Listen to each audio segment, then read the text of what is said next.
What's up, guys? Welcome to Blue Presents a podcast where I discuss all things music and how it affects my life. And today, my guest is Scott Ellis of the band Grieve from Central Florida, man. And this was a great conversation, as all my conversations are always fucking awesome and great, and love having guests like this. We talk about a few things about, what they're going through right now, wanting that itch to get back to playing shows. We also talk about their song, White Lies Don't Matter. White lies, not lives, lies don't matter. And yeah, like I said, man, this is just a great conversation. I love talking with people about music, man. And Scott is definitely a super passionate dude. So this is a great conversation, man. But like, as always, man, if you guys have a show idea or you guys just want to be a guest on my show, man, hit me up on Facebook, Instagram, Blue Presents a Podcast, and at Twitter of Podcast of Blue, and add me on Twitch at hope_prevails_, man. I was on last night playing some Resident Evil 7. Died a couple times, but it was fun. I haven't played the game in a while, so catch me this Saturday and hopefully next Saturday as I traverse getting back into this game that I haven't played in quite a while, man. But it's been really big fun, man. I'm loving it. But anyways, guys, moving on to getting to the show, we're going to listen to Grieve's single Snake Eater from their EP, The Product of Self-Hatred, which came out last year, 2020, man. So sit back and relax. But before we get started, listen to my man AJ Pelletier on why you should be listening to Season 2 of the Roads We Travel podcast. Hey everyone, AJ Pelletier here, and I'm here to talk to you about my podcast, The Roads We've Traveled. It's a podcast where every week I talk to guests and friends from music, art, comedy, and more about their journeys through life, their struggles, their joys, and everything in between. You also get to know a little bit more about me and my journey as well. So if you like podcasts about good conversations about life, or maybe you're just looking to relate to somebody about some things you may be going through as well, then The Roads We've Traveled is the podcast for you. Subscribe to us today on Spotify, Apple, and Google Podcasts, or wherever you guys get your podcasts from. Check us out and subscribe to us on YouTube. And check us out at facebook.com/Roads We've Traveled podcast. All right, everyone. Thanks.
What's up, guys? Welcome to Blue Presents a podcast where I discuss all things music and how it affects my life. And today, I am joined by vocalist Scott Ellis of the band Grieve from Central Florida. What's going on, man? What's going on, my friend? How are you? Like I said before we got started, there's a snowstorm, so I am comfortably in my house and I have nowhere to be but to talk to you today, man. So beautiful. And dream about being in Florida. Yeah, man. For So once it yeah, go it ahead. feels nice outside. So Oh yeah. Well, I don't even want to know the degrees. I'm sure it's like a nice, it's like a nice balmy 50 to 60 degrees right now. oh, dude, it hasn't gotten that low. Oh man. We Oh don't god. get that lucky. We Oh don't get that lucky. Anyways, man. So just like I start everybody with my show, my first question is, what are your top 5 artists? You can talk about your top 5 artists currently or your top 5 artists of all time. Man, see, it's such a loaded question. No matter which way we go, Mm-hmm. I had to write it down. I had to make lists. I had to sit down and think about this. So I have 2. I have my all time and I had my currently, just in case. Mm-hmm. But for just like for my all time favorite bands, I have to go. Definitely Avenged Sevenfold will always be my number 1. Okay. No matter what I do with music, no matter how my music taste changes, they will always stick at number 1 because they're easily the reason why I do music. They are the reason why I'm the person I am today. That band is my fucking everything. Nothing wrong with that, man. Then I got to go Sworn In. Okay. Just another big reason why I'm into what I do now. And honestly, the main reason Grieve exists, just in Okay. general. All right. Like Moth to Flames. Yes. There should not have to be an explanation for that one. Yes. I am a big Interpol fan. Okay. Interpol, I love like alternative rock and just I honestly lately I've been listening to a lot more not metal than metal. Mm-hmm. So, but Interpol will always be that band for me. And then Tear Out the Heart. Okay. Tear Out the Heart are some friends of mine. Tyler from Tear Out the Heart is the reason why I do vocals. Mm-hmm. He's what made me decide to make that change. So love those guys. But that'd definitely be my all time just top 5 most influential bands for me. Yeah, man, and definitely hearing what you said, man. You can definitely hear the influences in the music. You know, I don't know where you would fit Interpol in your music, but I definitely hear some of those influences definitely in what you guys do. Interpol will be in the solo project. Don't worry. You heard it first here. Solo project coming soon. Anyways. All right, man. So basically what my show is, it's a journey into music, man. It's how we all are connected through music, man. And this is the first time me and you are meeting, but I feel like I'm already kind of gaining a friend in you, Scott, man, because we had a pretty good conversation even before we got started, man. So tell me, how did it start for you, Scott? How did you realize that yelling at people was something you wanted to do? Ah, man. Well, I've known honestly that music was something that I wanted to do for a long time. You could ask my parents. It according to them goes back to when I was like 4, and I got bit by my grandparents' dog.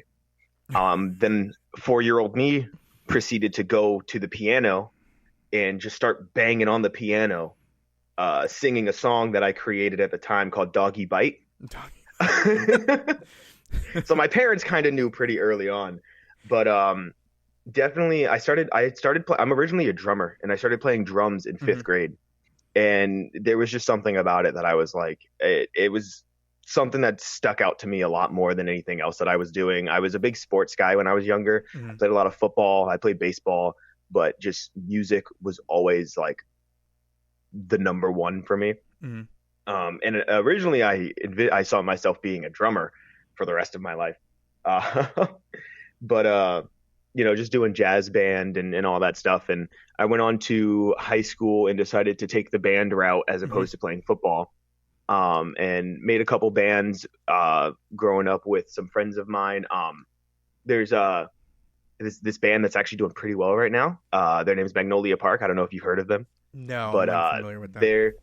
They are a pop punk band from around here. They and they have like a lot of like pop and like trap influence that they work into there. It's really, really interesting. But back in middle school, I was in multiple bands with their guitarist Tristan.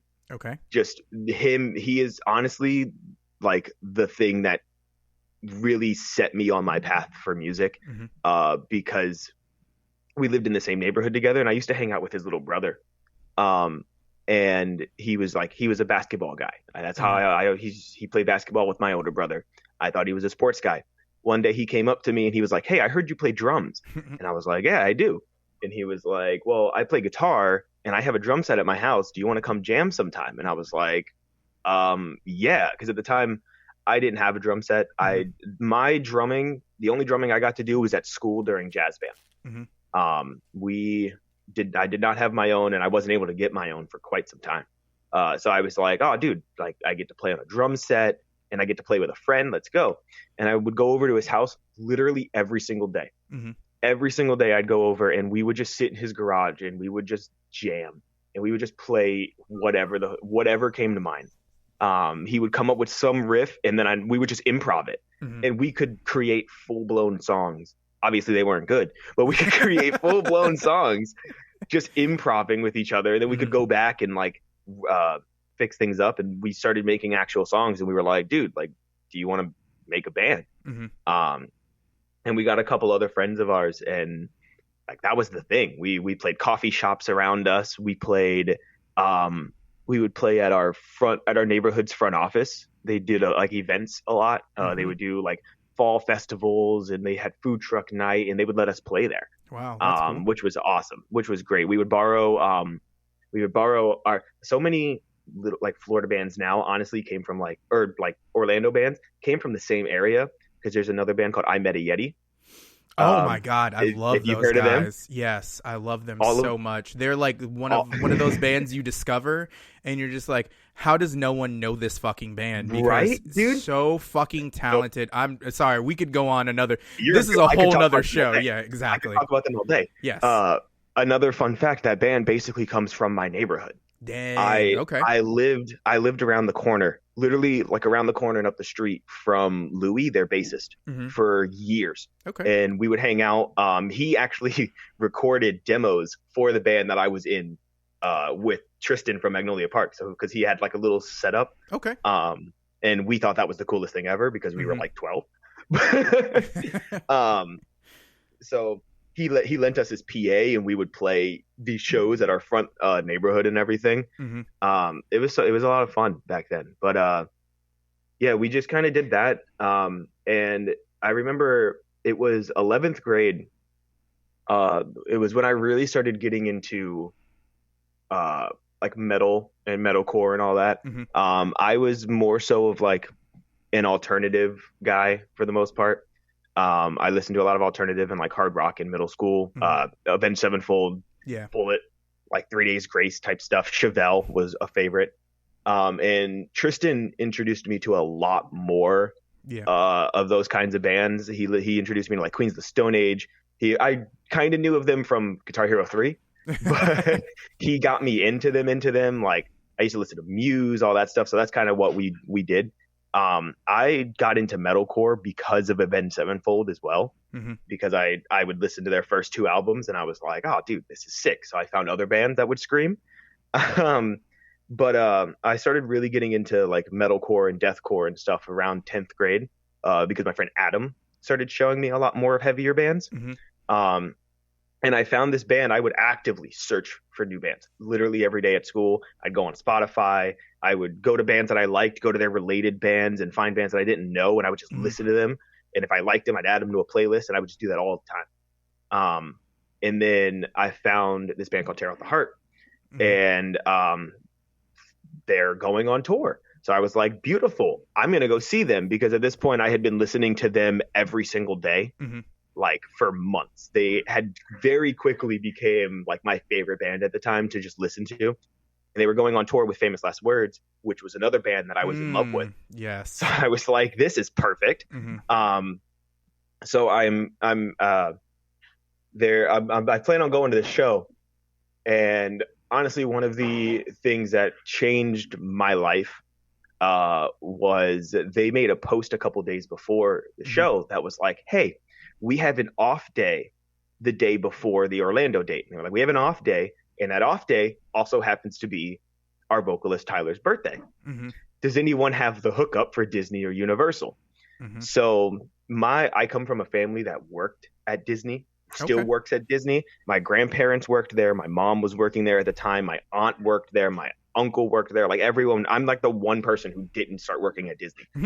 But so I was like, I can get us in.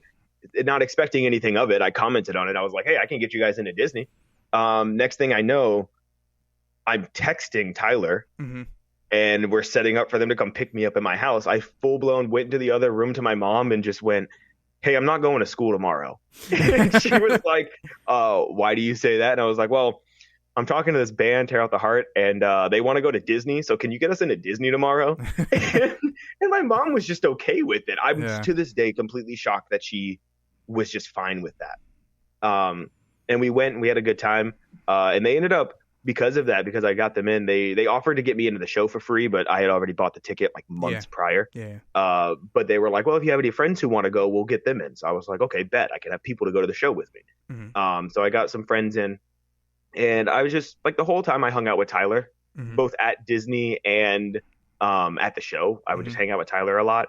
And I don't know what it was, but I at the time I was starting to get into doing vocals. I just wanted to learn how to do them. And I wanted to like play drums and do backing vocals. But when I saw Tear Out the Heart live and I was just watching Tyler on stage, it was just, he has such a great stage presence. He has such a great performance. He's just so good on stage and like with the audience, and just watching him just do that up there, I was like, dude, like this is what I want to do. I want to learn how to do vocals, and I want to front a heavy band. And I mean, the rest is kind of history. I went on to find some people who wanted to play metalcore. I started an old band called I the Jury, which was not good, but we were very like trying to be risecore metalcore, because that was back when that sound was big. So we were very much trying to be like a like Moths to Flames, Crown the Empire sort of band. And from there, I mean, a lot of us started to expand into heavier music over the course of time. We had a couple, membership changes, because you're 16 and that's what bands do when you're in like 10th grade. I'm like 30 something and they still do that.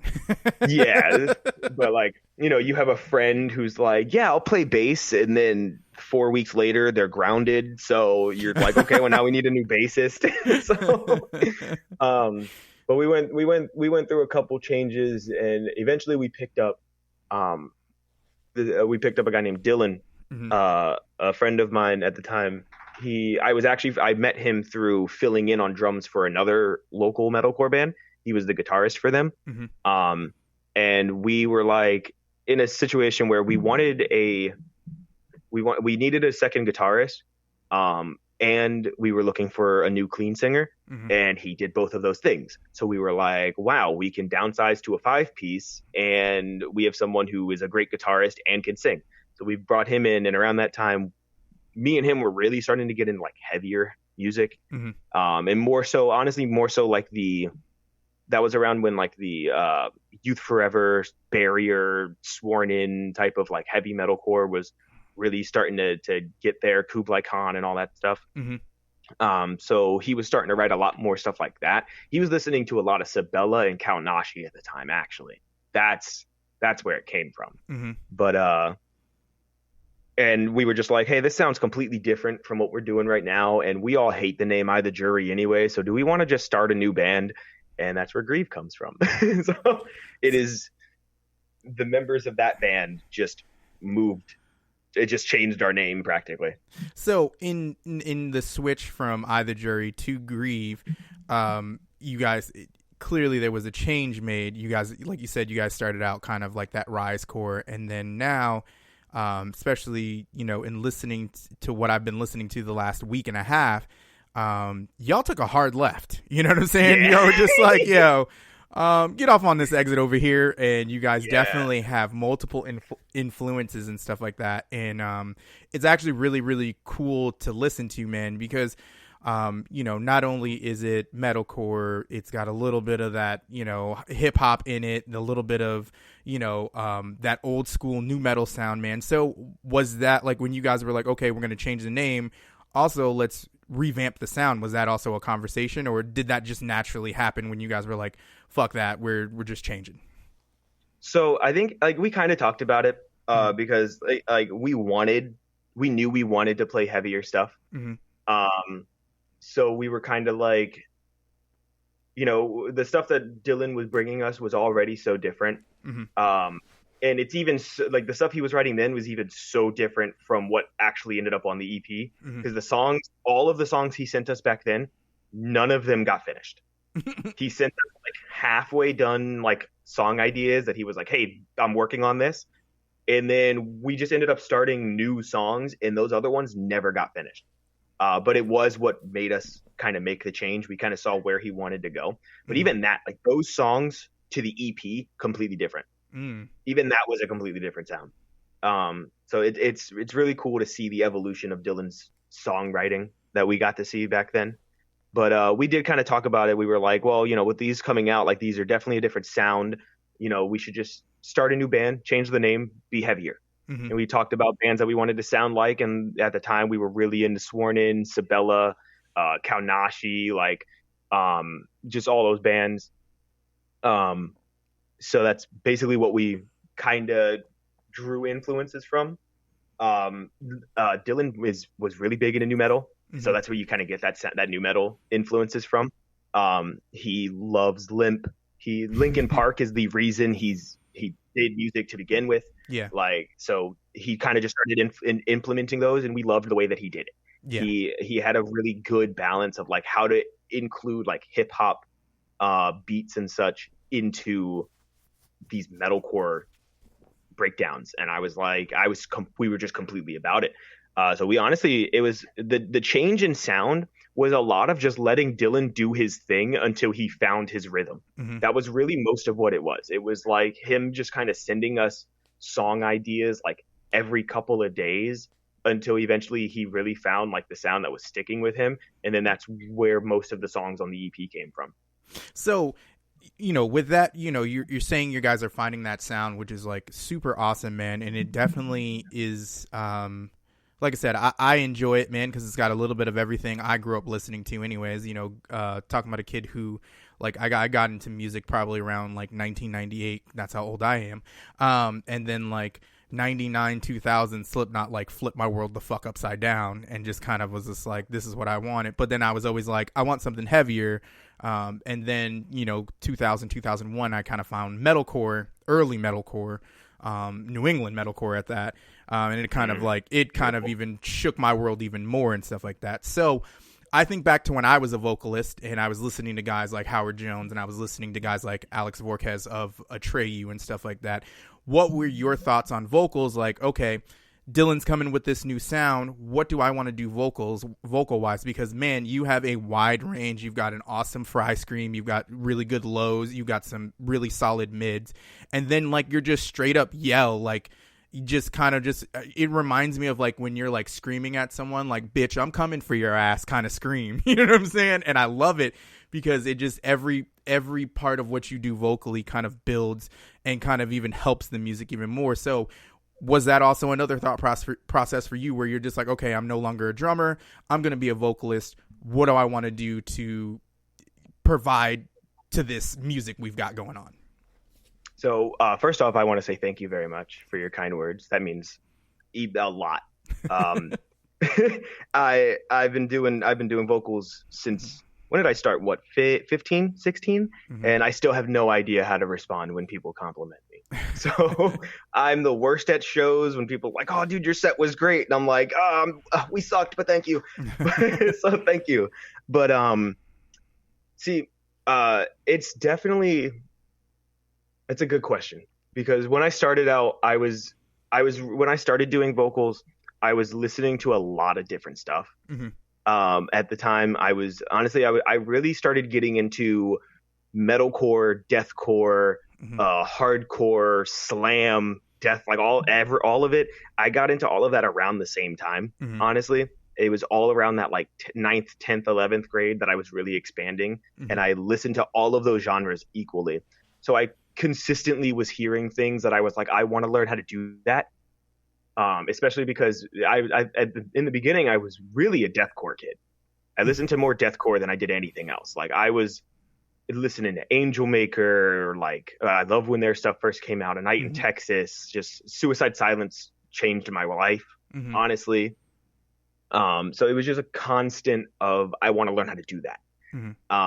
So just constant sitting in my parents' garage with my Line 6 amp and my Shure SM58 microphone that I borrowed from Tristan, and just doing vocal covers in my garage, just trying to learn how to make these sounds.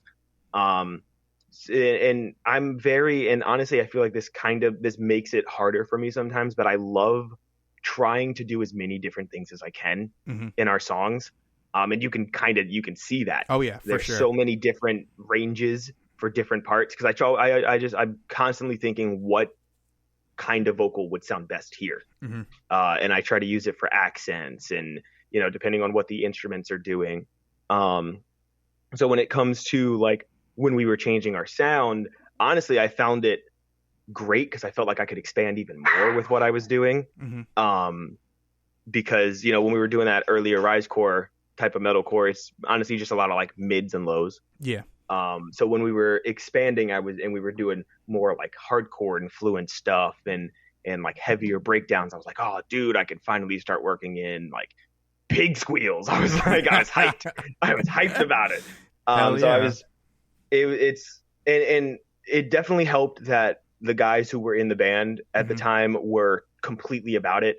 They basically all saw me from the start building up like my repertoire of vocals. Yeah. So they were super hyped to kind of just use as many as we could as well. So they definitely helped me learn more. And they would help me with like, oh, this would sound good here. Do one of these here. And that definitely helped with finding like that balance when it comes to the vocals. I also, again, was listening to a shit ton of Sworn In at the time. So, and Youth Forever. So I was really big into like the kind of like rappy, flowy, like yells in Fries that like Tyler will do, or definitely that Devin did in Youth. So that was a big influence for like songs like Blank from the EP. That was definitely a big thing. I drew a lot from Victims for that song too, and then John's on the track. Yeah. So I thought that mix was sick. I was so hyped to work with him.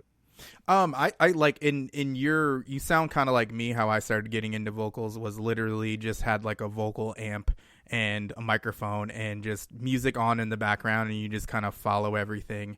And I remember when I first got it from a friend of mine's, and I was downstairs in my basement. I think one time my mom came home from work, and I think that was the first time for her it kind of clicked, like, he's actually kind of good. You know what I'm saying? Like, like I had a story on here I told with Rory Rodriguez from Dayseeker, where I was telling him, my first time trying to actually sing in public was like in a choir setting in church. And I was immediately shut down and just told I wasn't really that great. And then fast forward, a few years later, at the time, I think I was like 10 or 12. So fast forward like 16, 17, I had really put in that work in kind of mimicking a lot of different artists, Howard, Alex, Tim from As I Lay Dying, just those kind of vocalists, because those were the vocalists in my mind that I wanted to model myself after. Especially like when it came to like lows and stuff like that and mids, and I originally I always say I originally started out with like that high pterodactyl scream, and it kind of transformed into like, especially like 2007 2008, and I'm getting into bands like Recon and For the Fallen Dreams, and like those like melodic hardcore bands, you know what I'm saying? Yeah. Those really kind of came in and just smashed everything for me and kind of influenced me. And it sounds like it's the same way it worked for you. I have vocalists on sometimes, and they're like so cerebral when it comes to vocals, and it was just like I just kind of learned what I wanted to learn, and if I want to learn something new, I've learned that. I'm lucky to have friends like my good friend Devin in the band Worm Shepherd. His vocal range is absolutely insane, and I just got a preview to a track they're about to drop where he actually does some singing on it, and it is, I'm just like, bro, do you have to be good at every fucking thing that you do? Like, this kid is a beast, and he's only, like, he's 20, you know what I'm saying? And I'm sitting here, like, in my 30s, and I'm just like, God damn, So, and it sounded like when you first saw the guys from, what was that, Tear My Heart Out, where you were just like... Tear Out the Heart, yeah. Tear Out the Heart, I apologize. And you were just like, damn, I want to do that too. You know what I'm saying? And that's a pretty cool feeling. Now, the other thing too that I respect about what you guys do musically is you guys kind of bring me back to when I first got into music as well too, with mixing a lot of what you guys do, especially on the first EP, which came out about a year ago, year and a month ago, the Product of Self-Hatred, which is a really great starter. Thank you. But I can't believe it's been a year already. Oh my yeah, God. man, it's crazy. But I want to talk about your actually most recent song, which it was the first song I heard, and I absolutely love it. So we're going to talk about it in two different ways, okay? I want to talk about this. I want to talk about the sound of it, and then I want to talk about the message in it, okay? Okay. So the sound of it, man, fucking beat. It's just like punch you in the fucking mouth. We're coming for you. This is your song is the equivalent of someone stage diving and punching you in the fucking head while they're doing it. That is the equivalent of what the song. And the song we're talking about is White Lies Don't Matter, man. And it is absolutely in the time I've listened to it probably like 6 or 7 times before this interview, and just thought this is fucking awesome. This is a fucking awesome song. Thank you. Let's talk about how the sound came up. What were the ideas? Who brought what first? So the lineup for that song coming out, for White Lies Don't Matter coming out, lineup wise, completely different. So that's definitely where part of the sound change comes from. Early 2020, we separated ways with our guitarist Dylan and our bassist Aaron. And we picked up Lars, a guy named Lars from Entombed in the Abyss, and a couple other like local bands that he had been in a couple times. And we picked up Christian or Curly from Serosa. And that's kind of where that sound change comes from, because they are completely different sides of music than like what we were doing, which I thought was great. I was super down for just bringing in more influences. But the song kind of came about early summertime, around when all the George Floyd stuff was happening, and like the riot or the protests were like happening every day, all day. Like it was all you saw scrolling down anything. And I just remembered being home and seeing just video after video after video of just police and the way that they were treating these protesters and the things that they were doing, and more videos coming out of other victims of police brutality, like not even just black victims, but like just people and just innocent people in general. People the people who were at the protests, the people who were just minding their own business in their daily lives, and unfortunately got caught up by some piece of shit, honestly. But so I just sitting here watching those, it made me very angry. Because it was just video after video, and just seeing everything that was going on, and wishing I could do something, wishing I could be there, you know. And it made me very angry. And I was sitting here, and the opening riff actually popped into my head while watching those videos. I in my head, I just heard that gang, gang, jun, jun, jun, jun, and I was like, I kind of started like vibing to it, and I kind of started building out the song a little bit more in my head. And I was like, you know what? Like, I started getting lyric ideas, and I was like, I need to write right now. And I called Christian, because that's where we would go to write. We'd go to his house, because he had an actual setup. And I was like, hey, are you working today?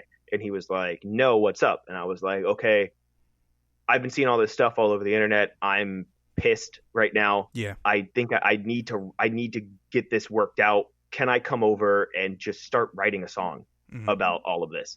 And he was 100% about it. He was he was off that day, but he was at a protest when I called him. So the Curly went to every protest, like every day, all the time. Every time I would call him, he would be at a protest. So he'd be like, yeah, just go to my house, doors unlocked. And I'm like, okay.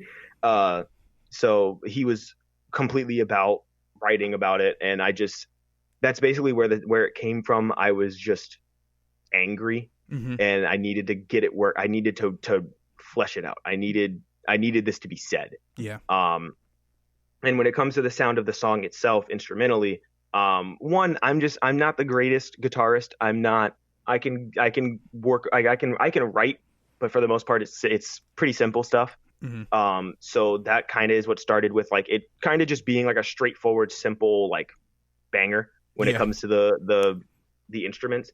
But we did talk about it as well, and we were like, with the message of the song, our guitarist Lars is actually the one who brought it up. He felt as though the instrumentals should remain simple to focus on the lyrics and the message. Yes. So that's kind of where we were like, okay, so basically we were aiming to make the instrumental just a simple in your face, mm-hmm.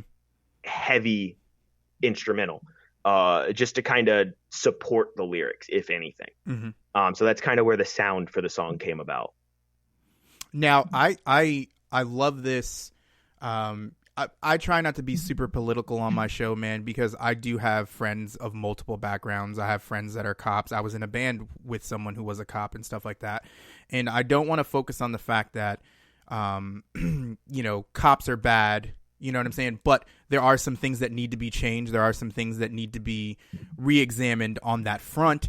And also, we also need to re-examine the individual as well, too, because that's also a part of the problem, I think, as well, too. But not to get too political, man. But in listening to this song, man, it spoke to me because I am a person of color and raising children who are part color as well, too. It just kind of it's a fearful thing that I grow up. And I live in a town that is predominantly, of Caucasian, you know what I'm saying? And, my daughter, my son don't look like everybody here, you know what I'm saying? So I know for them, and not to say too much, but we've had some issues, especially with my daughter. My daughter's a little darker, a little more dark skinned.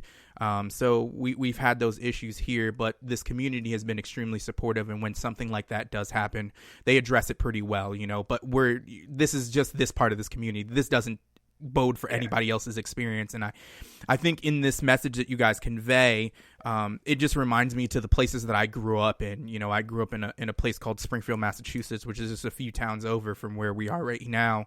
And growing up in a ghetto neighborhood, man, anybody who from that area that listens to this show, man, knows how rough Springfield can be and how certain parts of it are just, it's kind of fucking scary. I remember we were just, at my job, I was just having a training, and they were talking about how they had come from like Philadelphia or something, or some, I don't know if it was Philadelphia, but somewhere in the Midwest or whatever. And they were just like, oh, we've heard about Springfield. We heard it gets kind of scary after 6. And then someone's response was, you think it has to be 6 o'clock for it to get fucking scary?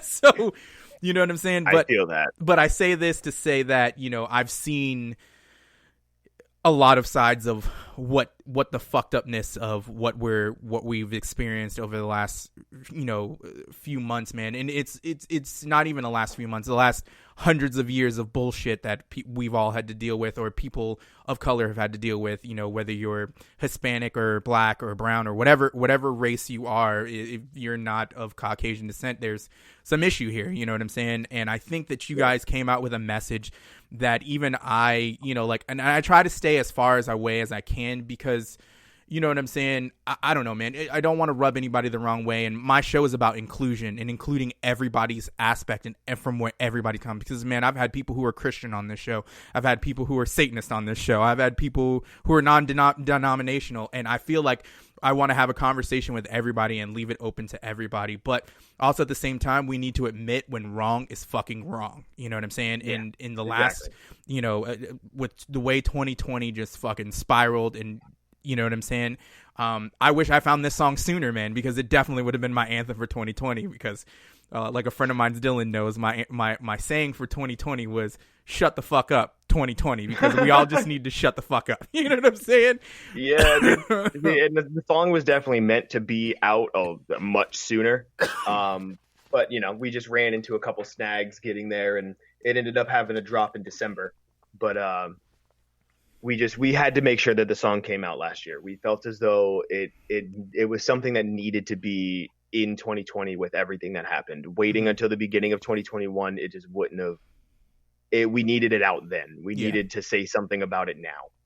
Yeah, man. And then it's kind of hard sometimes because, you know, as an artist, you want to talk about your feelings because I'm sure there's a lot of people who feel like you feel like, but I'm sure there was some risk there where some people who were just like, and especially you guys being from Florida, like, let's be honest, Florida's a red state. You know what I'm saying? You can't be talking about stuff like that. And I'm sure there's some people who probably kind of side-eyed what you guys did, but I applaud you guys for being like, no, this is the fucking message we need to bring, and we're going to give it to you whether you like it or fucking not. You know what I'm saying? And like I said, that's a hard thing to do, especially when you're an artist trying to establish yourself and people are like, oh, that's that band that had that one fucking song where, you know what I'm saying? Like, you know, did you guys get that kind of criticism for the song? We did. We definitely did. 100%. And we knew that risk going into it. Mm-hmm. We knew from the get-go, writing the song just in general, not even bringing up the name of the song. Yeah, exactly. But you know, just the song itself, we definitely knew that we would get some backlash for it.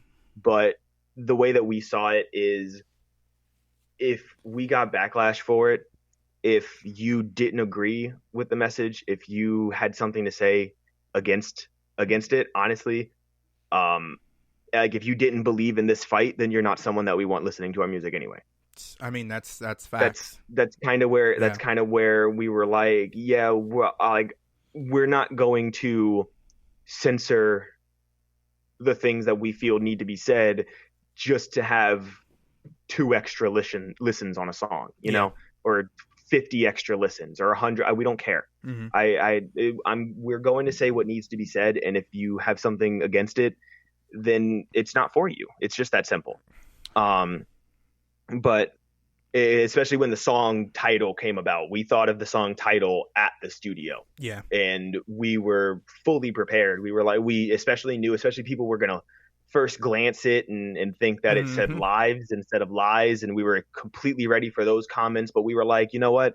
Like, no, this needs to be said. It needs to be said. And if anything, the title, I won't lie. Honestly, the title was partially to ensure we got a couple clicks just so people would hear the message at least. Even if they were pissed off about the name, they would at least hear the message because they're gonna click on the song to say something about it. Exactly. Point something out that they didn't like, or kind of call you guys on some bullshit or something they thought, you know? Even if they just saw the title and was like, oh, fuck this band, which we had plenty of people literally only look at the title and then comment, fuck this band, you know?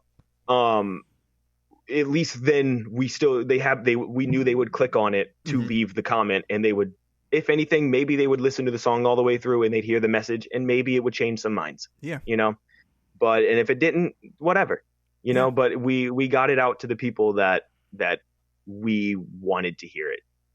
We definitely got the backlash on YouTube. I think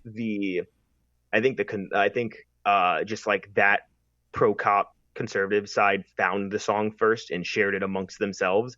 So it was a lot of like the same couple of people coming in.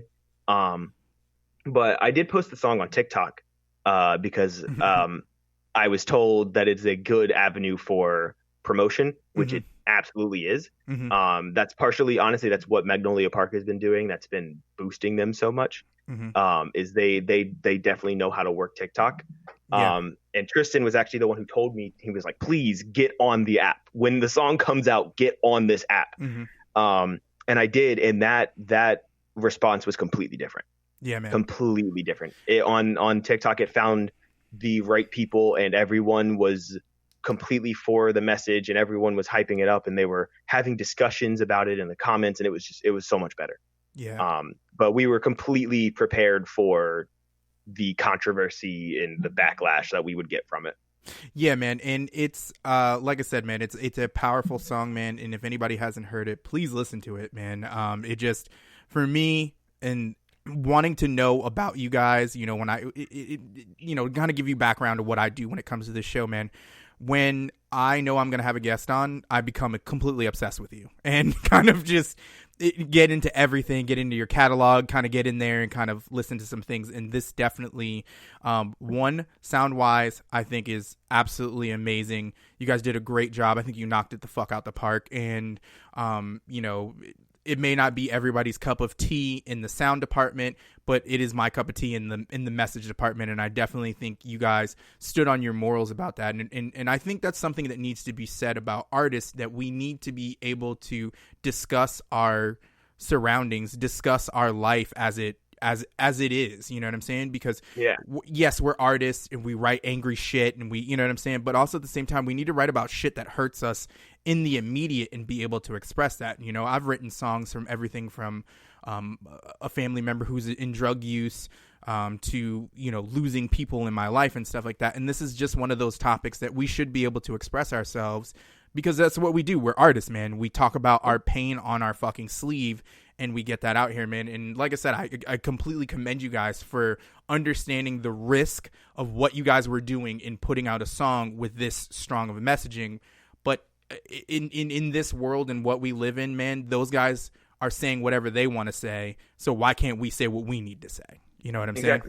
And like, I honestly never expected to get political in my music. Understood. It was never something like, if you listen to the EP and the things that I talk about on there, and then you jump straight into WLDM, it's completely, honestly, if anything, it's completely different bands. But I like to write whatever is on my mind at the time. Whatever I am thinking about, whatever is affecting me in the moment of writing, that is what I will write about, because that's how you get the most like raw emotion, and you can really express yourself better because you're feeling that in that time, instead of writing about something that happened 2 years ago, you know?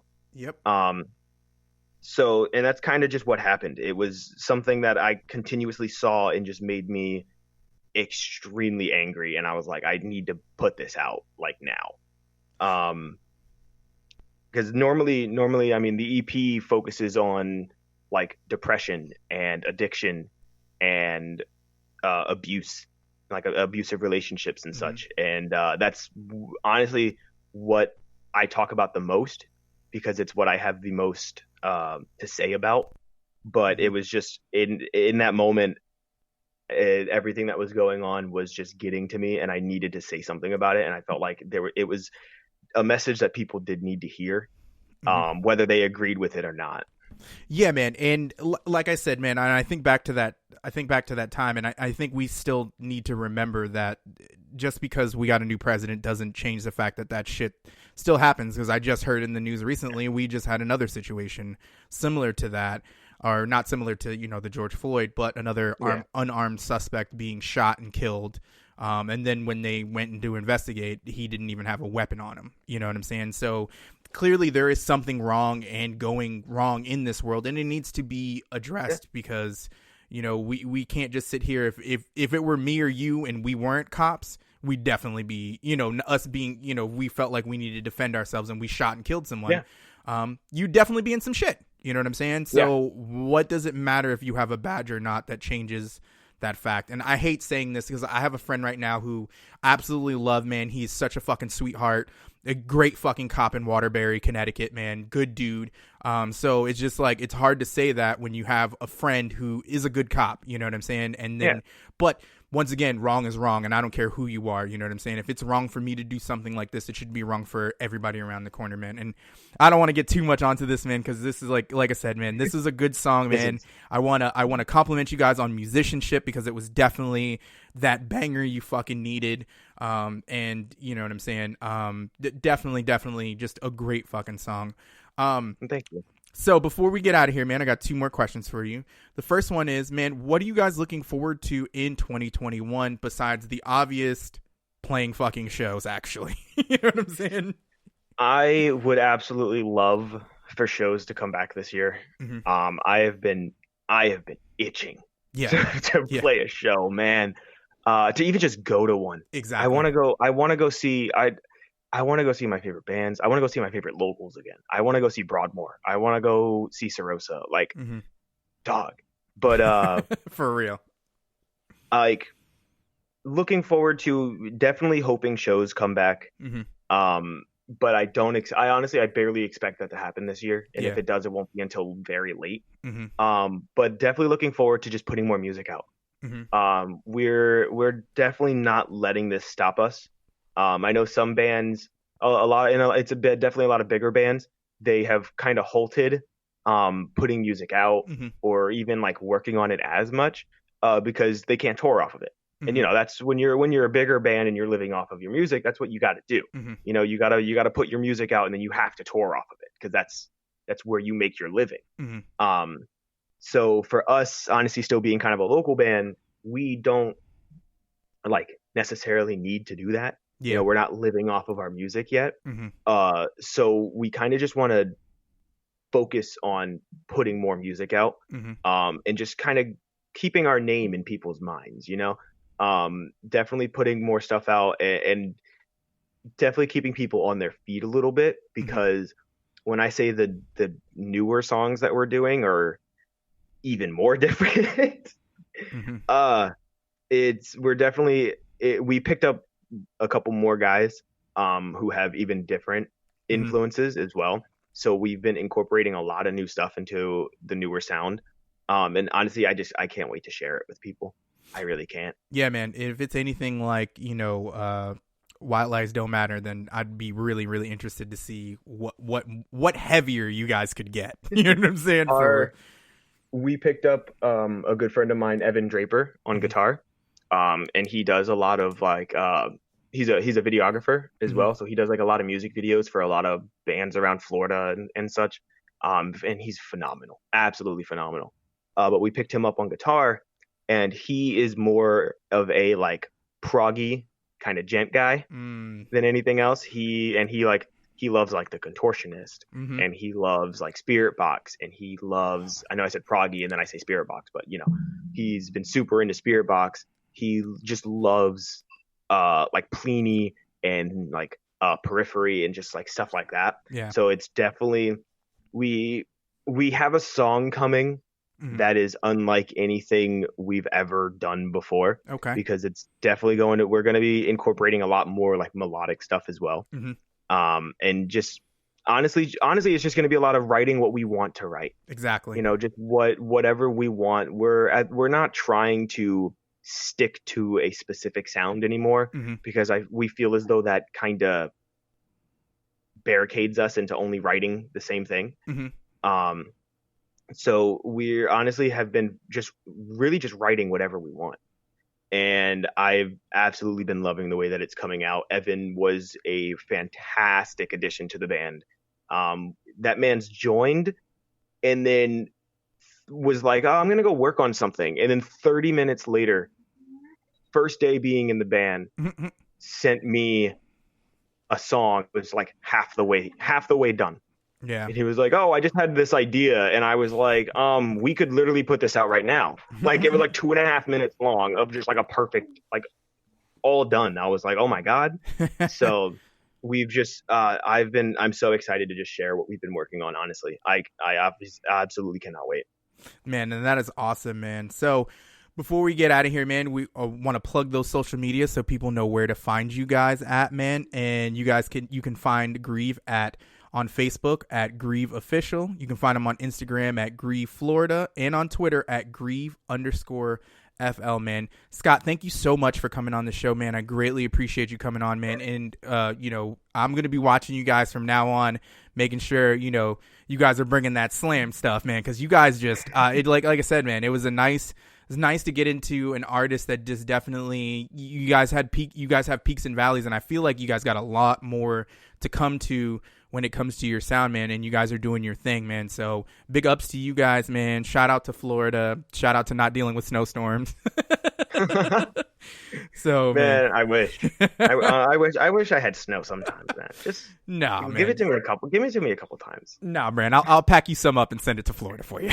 I'm down for that. But anyway, Scott, man, thanks for coming on the show. I greatly appreciate you being on the show, man, for real. Of course. Thank you for having me. All right, man.